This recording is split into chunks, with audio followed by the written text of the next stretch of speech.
চিৎকার মেরে বলছি আল্লাহুম্মা ইন্নী আসআলুকা আল হুদা ওয়াত তুকা ওয়াল আফাফা ওয়াল গিনা। সবাই বলি আল্লাহুম্মা আইন্নী আলা যিকরিকা ওয়া শুকরিকা ওয়া হুসনি ইবাদাতিক। আমরা আল্লাহ তাআলার শুকর আদায় করে নিলাম। একটু উঠতে দেরি হলো, এখন তো রাত ছোট, সন্ধ্যা হতে হতে প্রায় 7টা বেজে যায়। এশার নামাজের পরে খুব অল্প সময় থাকে, তো উঠতে একটু যেহেতু দেরি হলো, শেষ হতে যদি একটু দেরি হয় কষ্ট হবে না তো? সবাই সময় দিতে রাজি আছি তো ইনশাআল্লাহ? জোরে বলি ইনশাআল্লাহ। সম্মানিত ভাই সব, আজকে মাহফিলটা সর্বদিক থেকে পরিপূর্ণ। এই জন্য বলবো, ম্যাক্সিমাম মাহফিলে দেখা যায় অতিথি, বিশেষ অতিথিদের নাম থাকে, কিন্তু আমরা তাদেরকে বাই ফেস অডিয়েন্সে উপস্থিত পাই না। আজকে বাগমারা নির্বাচনী আসনের মাননীয় সাংসদ, তিনি আমাকে দাওয়াত দিয়েছিলেন যখন তিনি সংসদ সদস্য হননি, সেই সময় উনি আমাকে দাওয়াত দিয়েছিলেন। আজকে আল্লাহ তাআলা তাকে এমন সম্মান ইজ্জত তাকে দান করেছেন, তিনি পাশে বসে আছেন। আজকে পোস্টারে লিখিত সব মেহমান মাহফিলে হাজির। বলি আলহামদুলিল্লাহ, জোরে বলি আলহামদুলিল্লাহ। সম্মানিত উপস্থিতি, যিনি আমার বাম পাশে বসা আছেন তিনিও একজন শিক্ষাবিদ, যিনি আমার ডান পাশে বসে আছেন তিনিও একজন শিক্ষাবিদ। দুজনই প্রিন্সিপাল, মাঝখানে তো আমি কিছুই না। আমি তো ভাঙ্গাচোরা মানুষ, এলেম শূন্য মানুষ। তো যদি কিছু কথা বলতেই হয়, আমি তো আমার নিজের মন গড়া কোনো কথা বলবো না। কোরআন থেকে, কোরআনকে সামনে রেখে কিছু কথা বলতে চাচ্ছি। কোরআন যা বলে মিথ্যা বলে না সত্য বলে? আমরা যদি সত্যবাদী হই, কোরআন যা বলে খারাপ হতে বলে না ভালো হতে বলে? ভালো হতে বলে। আমরা যদি ভালো হই তাহলে কথাগুলো আমাদের ভালো লাগবে। যদি আমরা মিথ্যার আশ্রয় না নেই, মিথ্যাবাদী যদি না হই, তাহলে এই সত্য কথাগুলো আমাদের কাছে তিক্ত মনে হবে না, আমাদের কাছে প্রিয় মনে হবে। আর যদি মিথ্যাবাদীদের যদি মিথ্যাবাদিতার সাথে যদি আমার সম্পর্ক থাকে, যদি আমি আল্লাহ তাআলার নির্দিষ্ট পন্থা অবলম্বন না করে যদি অন্য কোনো পন্থা অবলম্বন করি, তাহলে কোরআনের কথাগুলো ভালো লাগবে না। তো আমরা কোরআন যা বলে আমরা সবাই মানার জন্য শুনতে রাজি আছি তো ইনশাআল্লাহ? জোরে বলি ইনশাআল্লাহ। সম্মানিত ভাইয়েরা, কোরআনে কারীমে আল্লাহ তাআলা, আমি যতটুকু ভাঙ্গাচোরাই স্টাডি করেছি, আল্লাহ তাআলার বক্তব্যের মূল নির্যাস কিন্তু একটাই, সেটা হলো তুমি প্যাসেঞ্জার লাইফ ক্রিয়েট করছো, তুমি প্যাসেঞ্জার লাইফ তুমি যাপন করছো। ধরেন আপনি ঢাকা যাবেন, বাগমারা অথবা আপনি পুঠিয়া স্টেশনে গিয়ে আপনি দাঁড়ালেন, একটা বাসে উঠবেন। এই বাসে ওঠার আগ পর্যন্ত যে যাত্রী ছাউনি আছে, যাত্রী ছাউনিতে বসে থেকে অবস্থায় আপনি কি ভাববেন যাত্রী ছাউনি আপনার স্থায়ী বাড়ি? আসতে পারে মনে হবে এরকম? আপনি কি মনে করতে পারেন? যাত্রী ছাউনিতে আমি ততক্ষণ আছি যতক্ষণ না বাসটা না আসে। ঠিক জাস্ট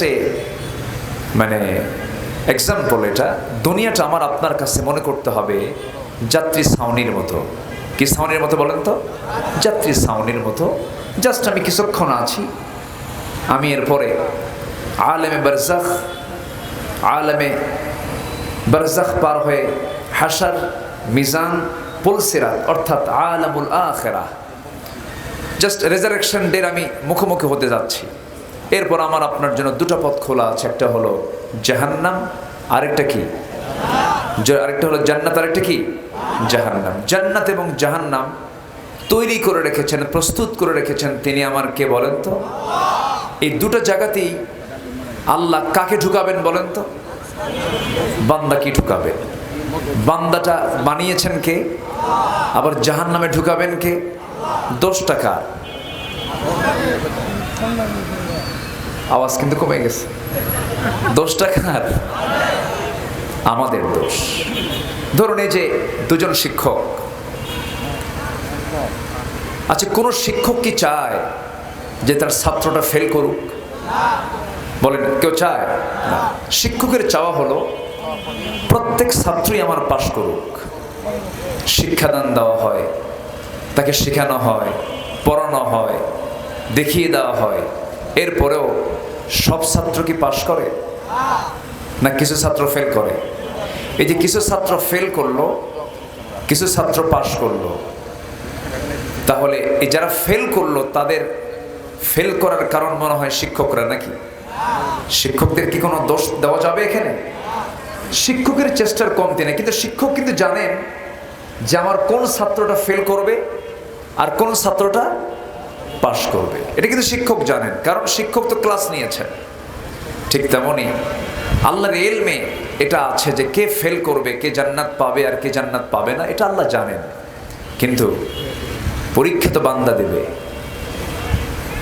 পরীক্ষার হলে বান্দা অবস্থান করবে। কৃতকার্যতা আর অকৃতকার্যতা এটা সম্পূর্ণ দায়ভার হতে হবে যে পরীক্ষা দিচ্ছে।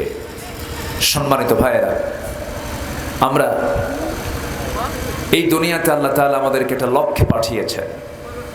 এই জন্য আল্লাহ তাআলা দরদ নিয়ে ইমানদারকে ডাক দিচ্ছেন।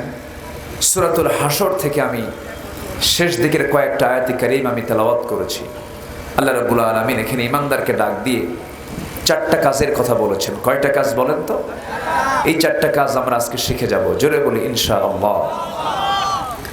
ইমানদারকে ডাক দিচ্ছেন আল্লাহ রাব্বুল আলামিন বলেন, ইয়া আইয়ুহাল্লাযীনা আমানু ইত্তাকুল্লাহা ওয়াল তানজুর নাফসুম মা قدمت لغد واتقوا الله إن الله خبير بما تعملون ولا تكونوا كالذين نسوا الله فأنساهم أنفسهم أولئك هم الفاسقون جل بلون الله أكبر لا يستوي أصحاب النار وأصحاب الجنة أصحاب الجنة هم الفائزون جل بلون الله أكبر الله رب العالمين ইমানদারকে ডাক দিচ্ছেন, ও বিলিভার্স, ও বিশ্বাসী যারা ঈমান এনেছো, ঈমানের দাবিতে যারা বলিয়ান হয়ে আছো, যারা বলছো আমি ঈমানদার, তাদেরকে আল্লাহ রাব্বুল আলামিন ডাক দিচ্ছেন। এরকম করে ইয়া আইয়ুহাল্লাযীনা আমানু বলে আরো একাধিক জায়গায় সম্বোধন করে ডাক দিয়েছেন। আবার ইয়া আইয়ুহাল ইনসান বলেও ডাক দিয়েছেন, ইয়া আইয়ুহান নাস বলেও ডাক দিয়েছেন। আল্লাহ রাব্বুল আলামিন এই জায়গায় ডাক দিয়ে বলছেন, বান্দারে এক নাম্বার কাজ হবে তুমি কাউকে ভয় করবে না। জীবন চলাচলে জীবনের সকল জায়গায় তোমার দায়িত্ব হলো ভয় করতে হবে একমাত্র কার? আসতে বলবেন না, কার? আল্লাহর ভয় তোমরা করো। আল্লাহর ভয় মানে হলো বান্দা তুমি চলতে নিয়া তোমার লাইফ স্টাইল, তোমার জীবন পদ্ধতি, তোমার গোটা জীবনের যে কর্ম পদ্ধতি, এটাকে পরিচালনা করতে গিয়া কারো হুকুম কারো আইন কানুন মেনে চলা যাবে না। প্রত্যেকটা জায়গায় আমি আল্লাহ আমার আইন কানুনকে মেনে চলবে, পদ্ধতিগুলো মেনে চলবে। এটাই হলো আমার প্রতি ভয় দেখা, আমার প্রতি ভয় থাকা, আমার প্রতি সম্মান রাখা, আমি যে তোমার রব, আমি যে তোমার প্রভু, আমি যে হুকুমগুলো করেছি সে হুকুমগুলো তোমার মেনে নেওয়া তোমার জন্য দায়িত্ব। আমাকে তুমি যদি ভয় করতে পারো, আল্লাহ রাব্বুল আলামিন এই তাকওয়ার ফলাফল বহু জায়গায় দিয়েছেন। এক জায়গায় সুন্দর করে বলছেন, ওয়া আম্মা মান খাফা মাকামা রাব্বিহি ওয়া নাহান নাফসা আনিল হাওয়া ফাইন্নাল জান্নাতা হিয়াল মাওয়া। জোরে বলুন আল্লাহু আকবার। আল্লাহ রাব্বুল আলামিন বলেন, যার দিলের মাকামে আমার ভয়টা ইস্তেকামাত হয়ে যাবে, আমার ভয়টা বদ্ধমূল হয়ে যাবে, আমি আল্লাহ রাব্বুল আলামিন ঘোষণা করছি, যারা নফসের দাসত্ব না করে আমার গোলামি যারা করবে, আমি আল্লাহ রাব্বুল আলামিন 8টা জান্নাতের অন্যতম একটা জান্নাত, জান্নাতে মাওয়া, আমি তার জন্য বরাদ্দ করে দেব। তাহলে এই দিলে ভয় যদি রাখতে হয়, কার ভয়টা রাখবো? আসতে বলবেন না, কার ভয়টা রাখবো? আল্লাহ ছাড়া কাউকে ভয় করা কি জায়েজ আছে নাকি? পৃথিবীর মানুষ কি মানুষকে ভয় করতে পারে? মানুষ ভয় করবে কাকে? আসতে বলবেন না, কাকে?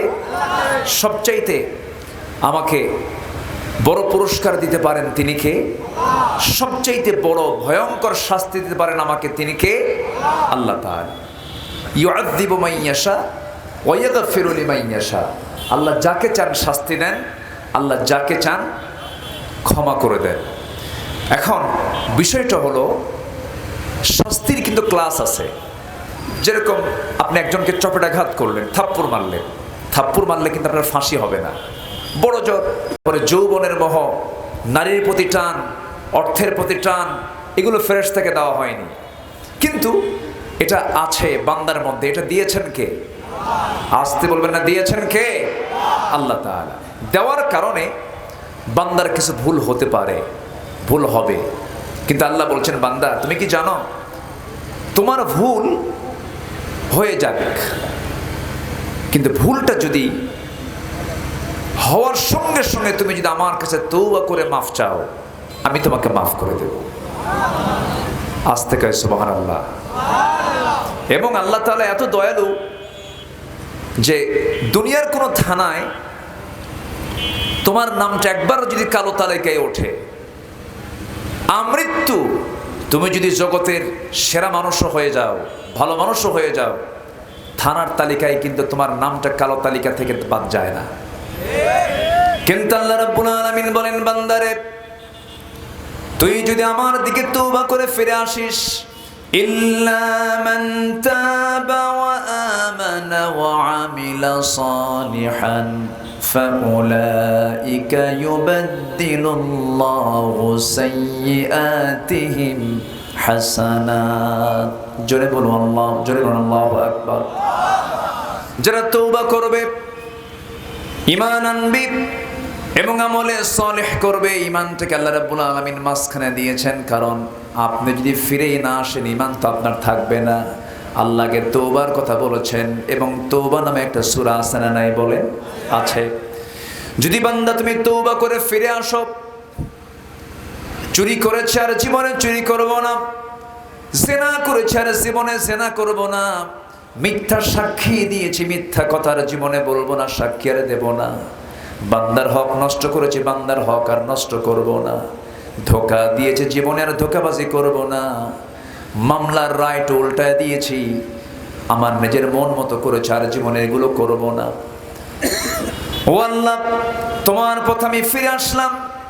চোখের পানি বান্দা তুমি যদি ফেলে যদি তওবা করতে পারো, আল্লাহ বলেন, বান্দা তোর চোখের পানি যদি তওবার মধ্য দিয়ে আমার কাছে আসে, যদি 7 সমুদ্রের পানি দিয়া জাহান্নাম কখনো নিভাতে পারবি না, কিন্তু তোর 1 ফোঁটা চোখের পানি আমার ভয়ে যদি তুই কাঁদতে পারিস, 7টা জাহান্নামের আগুন আমি তোর 1 ফোঁটা চোখের পানি দিয়া মুছাইয়া দেব, নিভিয়ে দেব, আমি তোকে জান্নাত দেব, এবং তোর সমস্ত সাইয়্যাতকে, গুনাহগুলোকে হাসানাত দিয়ে মিটাইয়া দেব। আল্লাহু আকবার বলেন। এটা কি আমার কথা, মোল্লার কথা না আল্লাহর কথা? আল্লাহর কথা। শর্ত হলো ফিরে আসতে হবে কার পথে? আসতে বলবেন না, কার পথে? ফিরে আসার পথ এখন আমাদের সামনে বন্ধ আছে না খোলা আছে? মরার পরে আসতে বলেন, মরার পরে বন্ধ, মরার পরে আর সুযোগ পাবেন না। অতএব খোলা থাকবে ততক্ষণ কি জীবিত আছি, যতক্ষণ আমাকে ফিরে আসতে হবে। তাহলে ভয় করবো আমরা প্রথমে কাকে বলেন তো? আসতে ভয় করব কাকে? আমার জীবনের সকল কাজকর্মের 1 নম্বর রাজসাক্ষীকে। আসতে বলে, রাজসাক্ষীকে। দিনের আলোতে মানুষও দেখে, আল্লাহও দেখেন। রাতের আধারে মানুষ দেখে, কিন্তু কে দেখে? সন্দেহ লাগে নাকি আপনাদের? দিনের আলোতে আল্লাহ যা দেখেন, রাতের আধারেও তাই দেখেন। আমার জীবনের সবচাইতে বড় রাজসাক্ষী যদি আমি আল্লাহকে বানাতে পারি, আমার দ্বারা চুল পরিমাণ পাপ কাজ করার কোনো সুযোগ আমার হবে না, ঠিক কি না?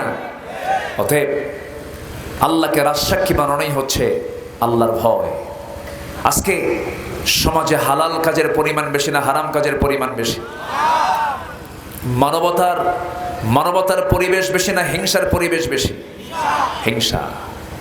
শিক্ষিত লোকের মাঝেও হিংসা, মূর্খের মাঝেও হিংসা। হিংসা ছাড়া আমার দেশে হিংসারই আবাদ হয়, মানবতার আবাদ নেই বললেই চলে। একজন ভালো চলে, আরেকজন দেখতে পারে না, জলে জলে। আছে না নাই? আছে। একজন উপরে উঠতে নিচ্ছে, তাকে কেমনে নিচে নামায় দেওয়া যায়, হাজারো চেষ্টা চালায়। হিংসার ফলাফল জান্নাত না জাহান্নাম? রাসূল বলেছেন এগুলো হলো আত্মার রোগ, নফসের রোগ আছে মেলাগুলো। এর মধ্যে অন্যতম রোগ হলো হিংসা। যে হিংসুক হয় সে নিজেও সুখী হয় না, সে আত্মতৃপ্তি নিয়ে চলতে পারে না। আর যে মানুষকে মাফ করে দেয়, তার চাইতে সুখী মানুষ পৃথিবীতে আর খুঁজে পাওয়া যায় না। আমার নবীজি একদিন এক সাহাবীকে দেখে বললেন, এই সাহাবীটা জান্নাতি। একদিন না, পরপর 3 দিন বললেন। কয়দিন বললেন? 3 দিন। সাহাবে কেরামকে সাথে নিয়ে বললেন, জানো এই সাহাবী না জান্নাতি। দ্বিতীয় দিন আবার বললেন, এই সাহাবীটা জান্নাতি। তৃতীয় দিন আবার বললেন, এই সাহাবীটা জান্নাতি। আমার নবীজির এই কথা শুনে সাইয়েদনা ওমর ফারুক রাদিয়াল্লাহু তাআলা আনহু তিনি ভাবলেন, আহারে রাসূল তো আমার শানে বলেন না, রাসূল তো অমুকের শানে বলেন না, আমার শানে না বলে এই সাহাবীর শানে পরপর 3 দিন বললেন, আমলটা কি? উনি কাঁদতে কাঁদতে চলে গেছেন তার বাড়িতে। গিয়ে বললেন, ভাইরে নবীজি তোমার জান্নাতের সুসংবাদ এতগুলো সাহাবীর সামনে পরপর 3টা দিন বলে দিলেন, তুমি কি এমন আমল করো আমাকে শিখায় দাও। এবার তিনি বলছেন, ভাই ওমর, আপনার সঙ্গে কি আমার কোনোদিন তুলনা হয় নাকি? আপনি তো জান্নাতের আরেক সুসংবাদ প্রাপ্ত সাহাবী। কিন্তু রাসূল জামার শানে বললেন, কেন বললেন, কি জন্য বললেন আমি নিজেও জানি না, তবে আমার অনেকগুলো ভাঙ্গাচোরা আমলের মধ্যে একটা আমল হলো, আমি যখন রাতের বেলা ঘুমাতে যাই, ঘুমানোর পূর্বে আমি যে দোয়াটা পড়ি, সেই দোয়া পড়ার পূর্বে আমি চিন্তা করি, এই যে সকাল থেকে রাত পর্যন্ত কত লোকের সঙ্গে আমি চলাফেরা করলাম, লেনদেন করলাম, কথাবার্তা বললাম, এই চলাফেরার মাঝে যতগুলো ভুল করে ফেলেছি, যত অপরাধ করে ফেলেছি, এর জন্য আমি আল্লাহর কাছে মাফ চাই। এবং যার প্রতি যত রাগ, ক্ষোভ, যত গোস্বাগুলো আছে, আমি প্রত্যেক মানুষকে নিজের পক্ষ থেকে মাফ করে দিয়ে ঘুমায়া পড়ি। আমার মনে হয় আল্লাহ তাআলা এই জন্যই রাসূলকে দিয়ে আমাকে এই সংবাদটা পাঠায় দিয়েছে। যে মানুষকে মাফ করতে জানে, আল্লাহ তাকে মাফ করতে জানেন। সুবহানাল্লাহ বলবেন না? আপনি প্রতিশোধ নেবেন, প্রতিশোধের মজা হলো কিছুক্ষণ। আপনি মাফ করে দিবেন, মাফ করার মজা হলো আজীবন। কিন্তু আমরা তো তা করি না, আমরা তা বুঝি না। আমরা প্রতিশোধের আগুনে দাউ দাউ করে জ্বলি। কেমনে ওরে শেষ করে ফেলবো, কেমনে ওর ক্ষতি করব। আমি কোরআন হাদিস যতটুকু পড়েছি, গোটা কোরআনে আল্লাহ তাআলা যত হুকুম দিয়েছেন, এর মধ্যে সবচেয়ে আমার কাছে মনে হয় সবচেয়ে শ্রেষ্ঠ কাজ হলো যে মানুষের কল্যাণে পাশে দাঁড়াতে পারে। খায়রুন নাসি মান ইয়ানফাউন নাস। কিন্তু আজকে আমরা এই মহৎ কাজ থেকে নিজেকে গুটিয়ে রেখেছি। দিন দিন মামলার পরিমাণ কমছে না বাড়ছে? এ তো নিয়ামতের লক্ষণ, তাই না? আসতে কয় মামলার পরিমাণ কমছে না বাড়ছে? বাড়ছে। মামলা করা কি এটা কি মহব্বতের লক্ষণ? না। আমার বন্ধুগণ, কথাই তো কথা বাড়ে, হিংসার ফলাফল হলো রাসূল বলেছেন ক্বালা ইয়াকুম ফিল হাসাদ ফাইনাল হাসাদা ইয়াকুলুল হাসানাত কামা তাকুলুন নারাল হাতাব। তোমরা হিংসা থেকে নিজেকে গুটিয়ে রাখো। আগুন কাঠখণ্ডকে যেমন জ্বালিয়ে পড়ে ভস্ম করে দেয়, ছাই বানায় দেয়, তেমন হিংসা মানুষের সমস্ত নেক আমলকে জ্বালিয়ে পড়ে ছাই করে দেয়। অনেকদিন আগে এক মুরব্বীর কাছ থেকে একটা উদাহরণ শুনেছিলাম। গ্রামের মুরব্বী, যারা বয়স্ক মুরব্বী, তাদের কাছ থেকে অনেক চমকপ্রদ কিছু সুন্দর কথা শোনা যায়। তো কোন এক বেচারি যুবক বিয়ে করবে। আগের যুগে তো বিয়ে করতে যেত ঘোড়ায় চড়ে বিয়ে করতে যেত। তো ঘোড়ায় চড়ে বিয়ে করতে যাবে, গ্রামের এক প্রবীণ মুরব্বীর একটা ঘোড়া আছে। তো তাকে গিয়ে বললো যে চাচা, আমার অমুক দিন বিয়া, ঘোড়াটা কি দেওয়া যাবে? তো মুরব্বী বয়স্ক মানুষ, বেচারি খেপে গিয়ে বলছে আমি তোরে কোনো ঘোড়া দেবো না, তুই যা। তো ঘোড়া না দেওয়ার স্বীকৃতি যখন দিয়েছে, ছেলেটার মনটা খারাপ হয়ে গেছে, যুবকের মন খারাপ হয়ে গেছে। তো কদরের রাত্রিতে নামাজ পড়তে গেছে। তো নামাজ শেষে দোয়া শুরু করছে হুজুর। দোয়ার মধ্যে এই যুবকটা বলতেছে, আল্লাহ, এই কদরের রাত্রে তোমার কাছে আমার কোনো দোয়া নাই, শুধু একটা দোয়া, বুড়ার যেন ঘোড়া মরে। বুড়ার জন্য কি মরে? ঘোড়া মরে। দোয়াটা কইরা চলে আসছে বাড়িতে। বাড়িতে এসে দেখে ওর মার চোখে পানি। মা কান্দে। কে মা, তুমি কান্দো কেন? কে বাবা, তোর গরুটা মরে গেছে। কথা কি বুঝতেছেন আপনারা? তাহলে দোয়া করলো কি মরার জন্য? কিন্তু মালাকুল মত ঠিকই আসছে, কিন্তু মরল কি ঘোড়া না কি মরল? কার গরু মরছে? যাই দোয়া করছে তার। Just example. আপনি অপরের জন্য যা চাবেন, যদি কল্যাণ চান, এটা আপনার জন্য কল্যাণ হবে। অপরের জন্য অকল্যাণ চাবেন, আপনার জন্য সে অকল্যাণ বয়ে আসবে। হারাম দিকে যাব না আমরা। হারামের কোনো বরকত নেই। একটা হাদিসের ব্যাখ্যায় পড়লাম, সুদের গড়া সম্পদের মেয়াদ হলো 40 বছর। টিকসই নয়। হারাম কখনো টিকে না, অন্যায় কখনো টিকে না, জুলুম কখনো টিকে না। সম্মানিত ভাইয়েরা, সাদ্দাত দুনিয়ায় কল্পিত জান্নাত বানিয়েছিল জুলুম করে। সাদ্দাত কি তার কল্পিত জান্নাতের মধ্যে পা রাখতে পেরেছিল? পারেনি। ফেরাউন চেয়েছিল মুসা আলাইহিস সালামকে তার সদল বলে দরিয়ার ভিতরে পানিতে চুবায়া মারতে। পেরেছিল? পারেনি। কারণ এগুলো জুলুম। এগুলো কি বলেন? জুলুম। নমরুদ চেয়েছিল ইব্রাহিম আলাইহিস সালামের তাওহীদি এই আন্দোলনকে নিভিয়ে দেওয়ার জন্য, পারে নাই। নমরুদের জন্য বরাদ্দ ছিল হলো ন্যাংরা মশা। আসতে কন কেন? ফেরাউনের জন্য বরাদ্দ ছিল হলো নীল দরিয়া। আজকের সমাজেও যারা জুলুম করে, অত্যাচার করে, কোনো কিছুর সফলতার মুখ দেখতে চান, শিক্ষা নিন ফেরাউনদের ইতিহাস থেকে। 1600 বছর হায়াত পাওয়ার পরেও, 1600 বছর এই বিশাল জিন্দেগি পাওয়ার পরেও আল্লাহ ফেরাউনকে ধরেছেন 1600 বছরে কয়দিন? আসতে বলবেন না, কয়দিন? একদিন ধরেছেন। সম্মানিত ভাইয়েরা, হারাম কোনো পথে যাব না, জুলুমের পথে যাব না। হারামের তো কোনো আরাম নাই। হারামের কোনো আরাম নাই। একটা প্রবাদ আছে, যে দামে কেনা সে দামেই বেচা। এক বেচারি গোটা রাত পরিশ্রম করে ঘোড়া চুরি করছে। কি চুরি করছে? ঘোড়া চুরি করছে। ঘোড়া চুরি করে এনে সকালবেলা বাড়িতে পৌঁছে গেছে। ছেলেকে ডাক দিয়ে বলে, বাবা, আমি তো গোটা রাত কষ্ট করে ঘোড়াটা চুরি করে আনলাম, আমার চোখে প্রচুর ঘুম, তুমি একটু ঘোড়াটা বিক্রি করে বাড়িতে আসো। তো ছেলেকে দায়িত্ব দিয়েছে, ছেলে ঘোড়া বিক্রি করতে গেছে। বিক্রেতা এসে বলতেছে, ভাই, ঘোড়ার দাম কত? কত? ঠিক আছে, তোমার দামটা আমি দেবো, কিন্তু ঘোড়া তোমার একটু দেখা দরকার। এটি চড়ি ঘোড়া, একটু দাবড়াই। তো ঘোড়ার পিঠে চড়ে দাবড়ানো শুরু করছে।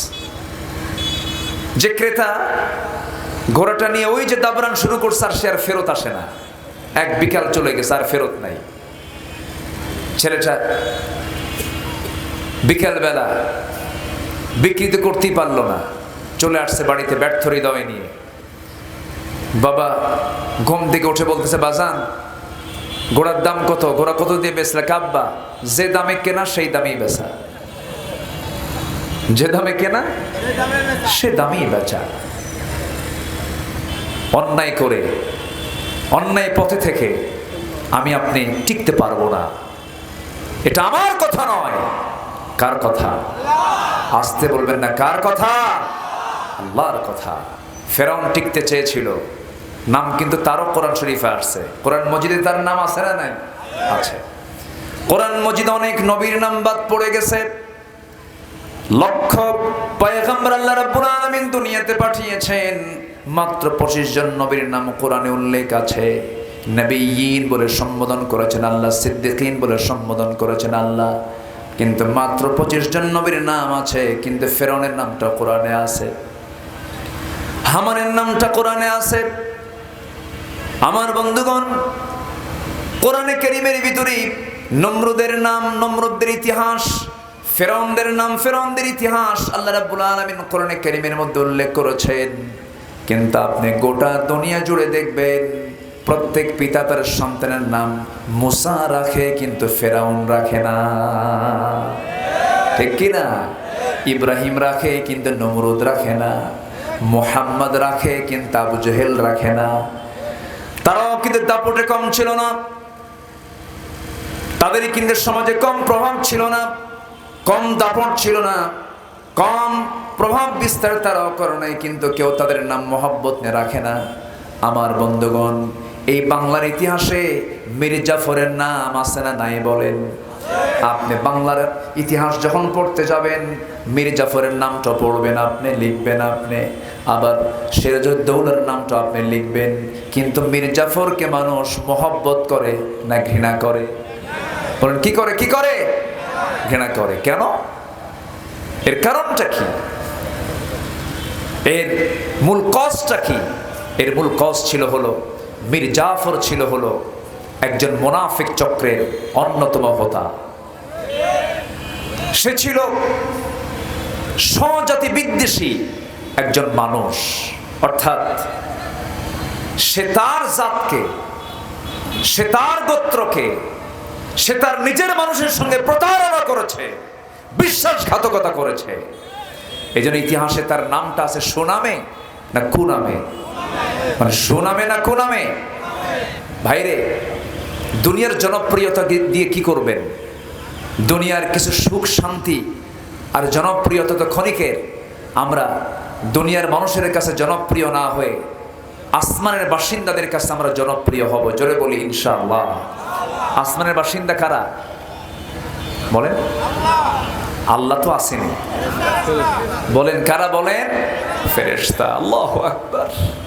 আমি কেন বললাম জানেন? আসমানের বাসিন্দাদের কাছে কেন জনপ্রিয় হব আমরা জানেন? কেমনে জনপ্রিয়তা অর্জন করব আমরা আসমানে? যখন কোনো বান্দা কোন নেক আমল করে, এই নেক আমলের সংবাদ একজন ফেরেশতা আকাশে প্রচার করতে থাকেন, সেই প্রচারের সমস্ত ফেরেশতাদের কানে প্রচারটা হয়ে যায়। সমস্ত ফেরেশতাকুল এই প্রচারগুলো শুনে আল্লাহর কাছে বলে, আল্লাহ অমক বান্দা তোমার প্রশংসা করেছে, তোমার হুকুম আদায় করেছে, তোমার হুকুমটাকে ফলো করেছে, আমরা সবাই তার জন্য দোয়া করি, আল্লাহ তুমি তাকে তোমার পছন্দের বান্দা বানায় নাও। তাহলে আমাদের জন্য আকাশের ফেরেশতাদের ভিতরে কথা হয় কি হয় না? দোয়া হয় কি হয় না? আবার দোয়া যদি হয়, বদদোয়া হয় কি হয় না? হয়। তাহলে আমরা জনপ্রিয় হতে চাই দুনিয়াতে না আসমানে? বলেন কার কাছে, কোথায় কোথায় জনপ্রিয় হতে চাই? আসমানে। এই জন্য ভয় করতে হবে কাকে বলেন তো? 1 নাম্বার, আসতে বলবেন না, কাকে ভয় করতে হবে? আল্লাহকে ভয় করতে হবে। এটা 1 নাম্বার কাজ। উল্লিখিত আয়াতের ভিতরে আমি 4টা বিষয় উল্লেখ করেছি, 4টা হুকুম আল্লাহ রাব্বুল আলামিন বলেছেন।